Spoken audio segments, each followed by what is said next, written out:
Psychoanalysis itu adalah sebuah pendekatan atau teori yang sangat luas.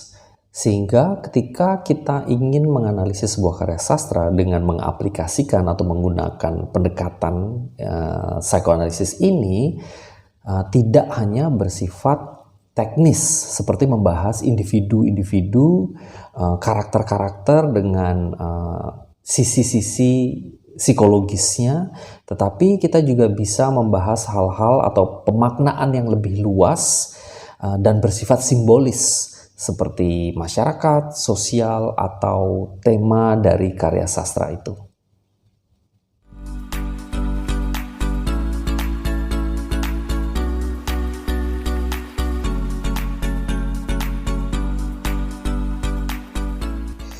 Hey everybody, welcome back to my channel. Di video ini saya akan membahas aplikasi atau penggunaan dari teori psychoanalysis di dalam menganalisis sebuah karya sastra. Nah, kebetulan kan sedang ramai, belum terlalu lama juga masih terasa vibe-nya ya mengenai film horor dari Korea yang viral ya, dan saya pikir juga dapat banyak pujian, yaitu Exhuma ya. Di sini saya gunakan film ini memang supaya kita mendapatkan gambaran yang nyata tentang bagaimana menggunakan teori psychoanalysis gitu ya. Kurang lebihnya seperti itu, gimana konsep dari aplikasinya. Nah, psychoanalysis yang saya gunakan di sini ini sebenarnya kan luas. Psychoanalysis itu sangat luas. Banyak sekali expert teoris yang setelah Sigmund Freud itu mengembangkannya ya. Ada Carl Gustav Jung, kemudian masih ada juga Jacques Lacan gitu. Masih banyak ya, dan saya juga bahas di beberapa video, beberapa konten di channel ini. Teman-teman bisa cek di video-video sebelumnya. Nah, kali ini saya mau menggunakan keduanya, dua pendekatan, yaitu dari Sigmund Freud ataupun dari sekaligus dari Carl Gustav Jung. Jadi kita sebut sebagai Freudian sama Jungian ya. Jadi interpretasi Exhuma dengan menggunakan pendekatan Freudian dan Jungian ini gitu ya. Nah, psychoanalysis atau kita sebut juga psychoanalytic criticism yang memang berakar pada teorinya Sigmund Freud ini, itu sebenarnya yang seperti saya bilang tadi itu dikembangkan. Ada Carl Gustav Jung, Jacques Lacan, Erich Fromm, masih banyak lagi gitu ya. Itu pada dasarnya berfokus pada motivasi, desire, keinginan gitu. Kemudian konflik-konflik yang tak sadar dari karakter ya, dari tokoh, dari manusia secara umum. Tapi kita langsung saja merujuk ke sastra ya. Tetapi selain berhubungan dengan karakter itu juga memiliki makna-makna simbolik, makna-makna simbolis yang ada di dalam teks. Nah, kalau fokusnya pada Sigmund Freud itu kan sebenarnya biasanya fokusnya itu menganalisis simbol, tema, atau perilaku dari tokoh sebagai refleksi dari psikinya atau kejiwaan dari si penulis ataupun karakter yang ada dalam karya sastra itu sendiri. Jadi ada konsep-konsep yang terkenal seperti Oedipus Complex, kemudian ada repression, id, ego, superego, dan sebagainya. Nah, sedangkan untuk Carl Gustav Jung itu lebih terkenal dengan yang disebut dengan archetypes ya, archetypes. Archetypes ini adalah ketaksadaran kolektif yang berbeda dengan Sigmund Freud yang merujuk kepada individu, sedangkan ini adalah kolektif. Jadi Jung ini mengekspan atau memperluas ide-ide dari Sigmund Freud ini dengan memperkenalkan konsep-konsep, yaitu tadi collective unconscious, yang termasuk di dalamnya adalah simbol-simbol universal dan archetype yang melintasi budaya dan waktu. Jadi intinya adalah ada alam bawah sadar manusia yang bersifat kolektif, semuanya bisa merasakan hal yang sama. Maka ada simbol-simbol yang bersifat universal, begitu. Kurang lebih seperti itu. Untuk lanjutnya silahkan teman-teman bisa lihat di video-video sebelumnya yang berhubungan dengan ini. Salah satunya adalah archetypes gitu. Nah, kita akan membahas di sini langsung saja bagaimana menggunakan dua pendekatan ini di dalam menganalisis film Exhuma, ya.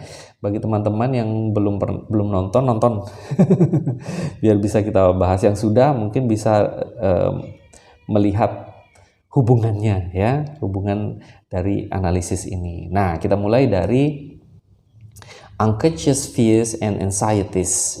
Nah, di sini kita tahu bahwa film ini itu kan melibatkan namanya film horor, ya, pasti ada hal-hal yang bersifat supernatural, ya, supernatural.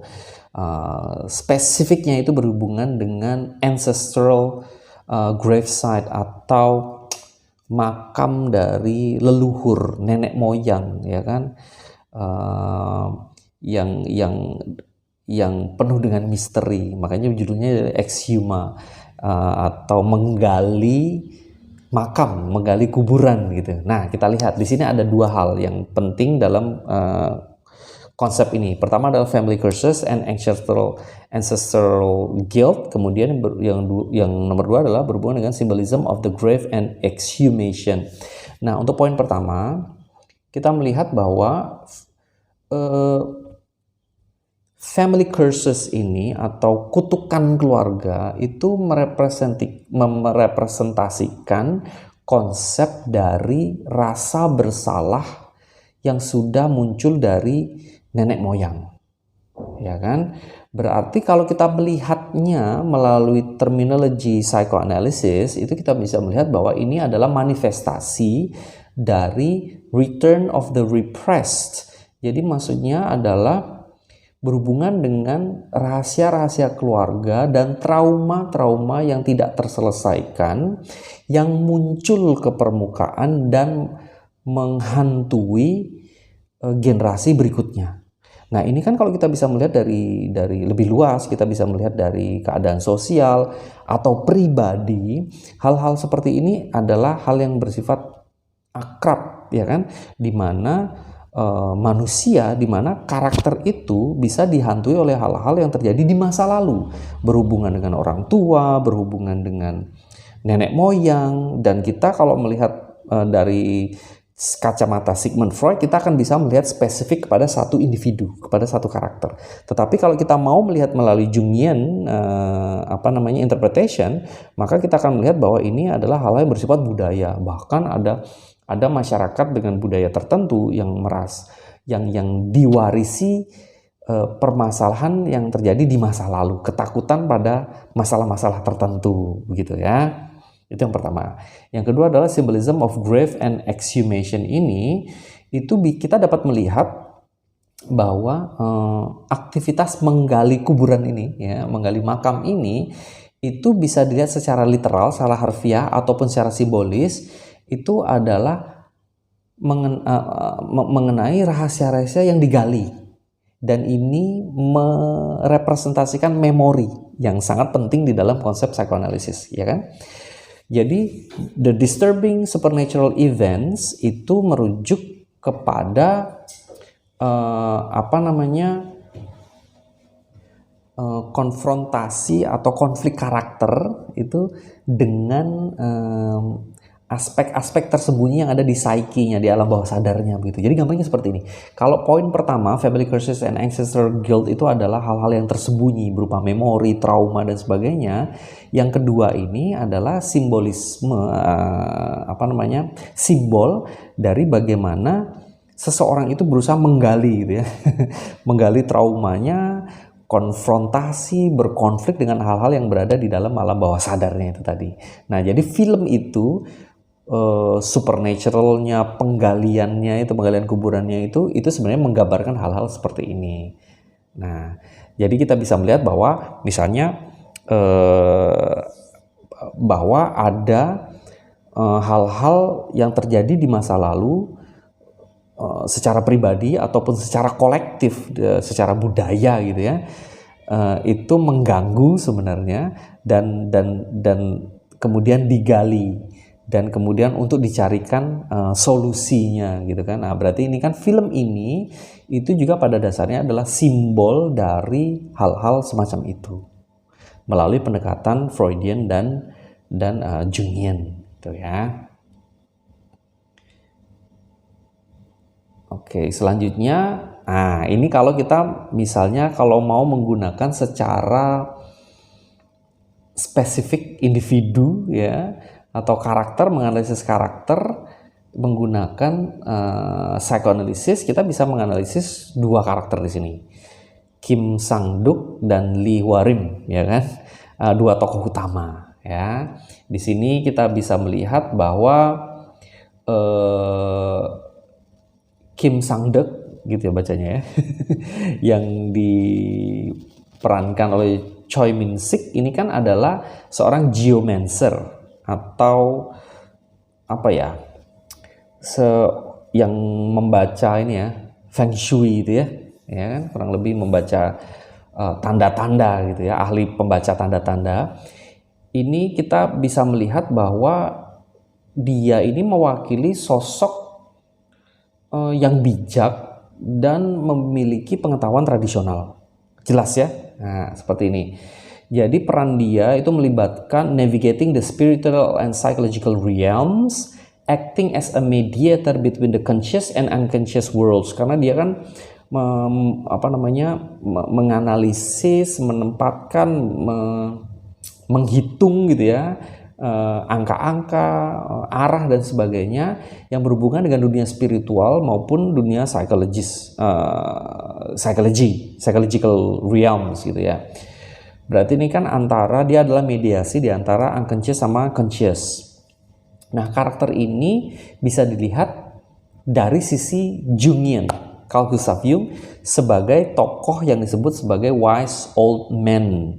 Wise old man ini adalah satu tokoh yang tipikal menurut Carl Gustav Jung yang ada di semua cerita di seluruh dunia.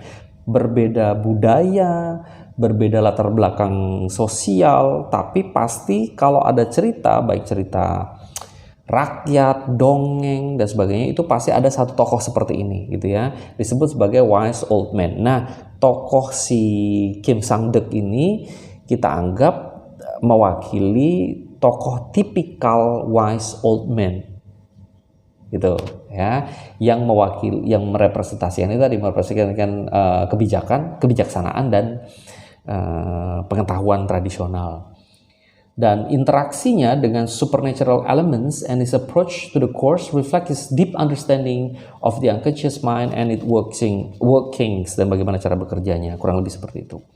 Nah, sedangkan Lee Hwa-rim ini yang sebagai dukun gitu ya, dukun perempuan gitu kan, sebagai medium, itu berperan sebagai healer atau penyembuh kan, ya kan, yang apa ya, yang bertindak sebagai penyeimbang, ya kan. Jadi perjalanannya di dalam film ini, journey in this movie, itu dapat dianalisis dalam konsep Jungian, di mana seseorang itu kemudian sadar akan unconsciousnya, ketidaksadarnya gitu ya. Jadi dia mewakili karakter tipikal sebagai healer gitu. Jadi kemampuannya untuk menerima dan berinteraksi dengan roh itu merepresentasikan kemampuan manusia, kemampuan seorang tokoh untuk memahami alam bawah sadarnya. Jadi dia bisa, seorang tokoh baik manusia ataupun karakter fiksi, menurut si Carl Gustav Jung itu adalah yang mampu melawan atau menangani rasa takutnya atau keinginan-keinginan alam bawah sadar yang ditekan, di mana orang lain itu biasanya berusaha untuk melarikannya. Misalnya ada seseorang terkena trauma, dia berusaha melarikan diri dari trauma itu sehingga tidak mengingatnya, sehingga di-repress, ditekan begitu dalam di alam bawah sadar, begitu kan.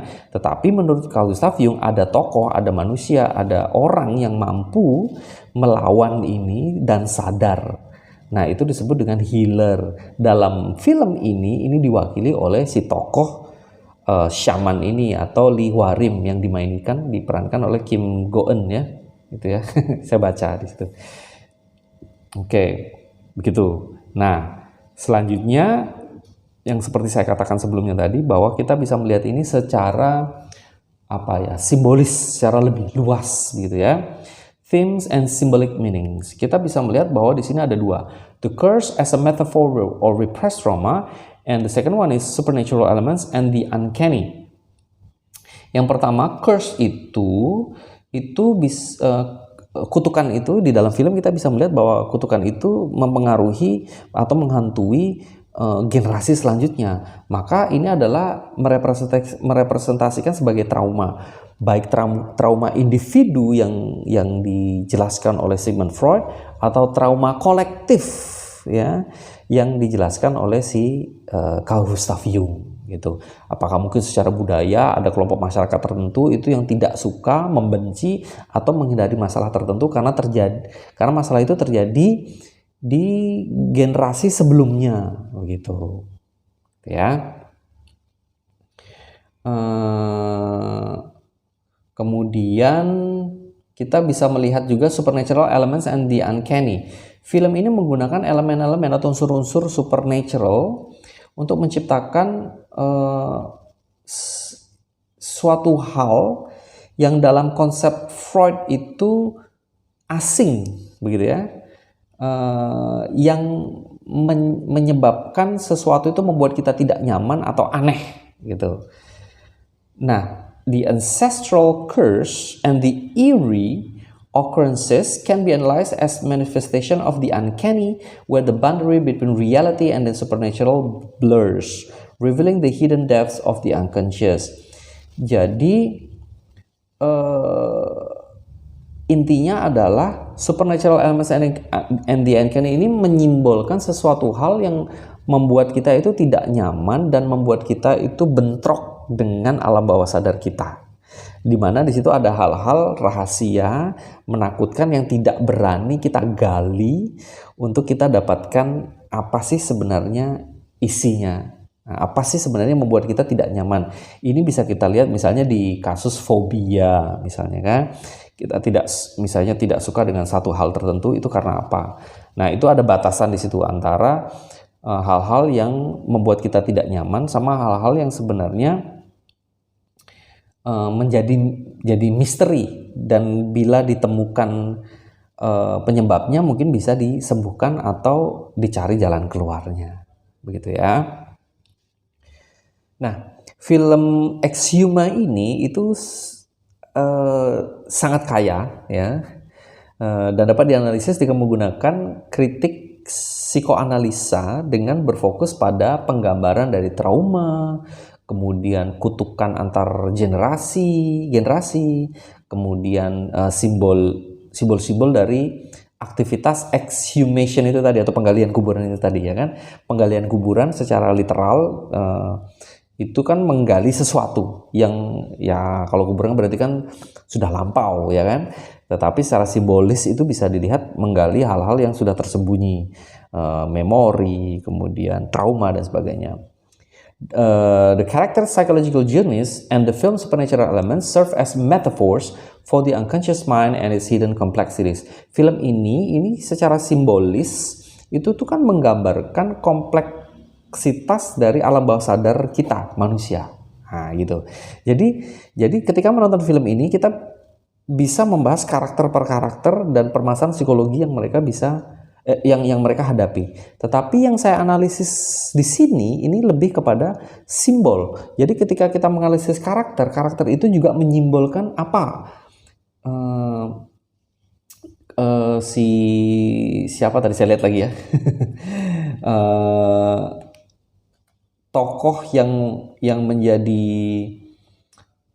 geomancer Kim Sang-deok itu mewakili atau merepresentasikan apa. Kemudian Lee Hwa-rim itu mewakili apa? Mewakili misalnya orang yang mampu melihat alam bawah sadarnya, menggali dan berani gitu ya. Menggali alam bawah sadarnya untuk menemukan apa sih yang membuat dia takut, apa sih yang membuat dia terganggu. Nah, kemudian aktivitas penggaliannya ini juga mewakili apa. Nah, begitu. Jadi analisis menggunakan psychoanalysis itu tidak semata-mata menganalisis karakter dan unsur-unsur psyche, unsur-unsur unconscious alam bawah sadarnya, unsur-unsur psikologinya yang mengganggu, berkonflik dan sebagainya. Tetapi kita juga bisa menganalisis secara utuh film ini sendiri ya sebagai simbol dari alam bawah sadar manusia. Jadi film ini mewakili apa, ini mewakili apa, tokohnya mewakili apa, adegan-adegan tertentu mewakili apa dan sebagainya. Begitu. Kurang lebih seperti itu gambarannya ya. Jadi kurang lebihnya saya mohon maaf kalau belum puas gitu karena Pak, Mas, Sir gitu ya. Sebenarnya bisa nggak kita membahas tokoh tertentu atau adegan tertentu dengan menggunakan teori psikoanalisis di dalam film itu misalnya ya. Saya melihat bahwa ada begini dalam film itu sebenarnya bisa nggak? Dan sebagainya itu bisa teman-teman tanyakan dengan mengetik ya komen di comment section ya. Semoga saya juga bisa menjawabnya untuk lebih detailnya atau membuat video baru misalnya untuk membahas hal-hal yang lebih detail tentang penggunaan psychoanalysis untuk menganalisis sebuah karya sastra, specifically di dalam film Exhuma ini. Oke ya. Jadi sampai di sini dulu saya pikir teman-teman. Thank you very much for your attention. Jangan lupa untuk subscribe, kemudian like, komen, kemudian tolong juga teman-teman bisa beritakan channel saya ini kepada teman-teman yang lain supaya mereka bisa terbantu dan juga bisa subscribe ke channel saya ya sebagai bentuk dukungan.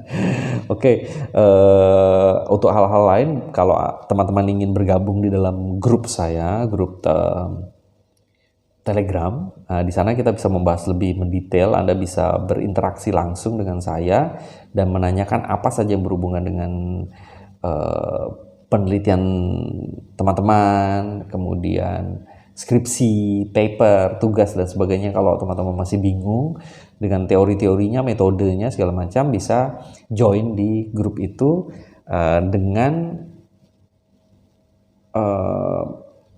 email ya, dengan mengabari saya di seri teorisastra@gmail.com. Nanti saya akan jelaskan bagaimana syarat bergabung di sana.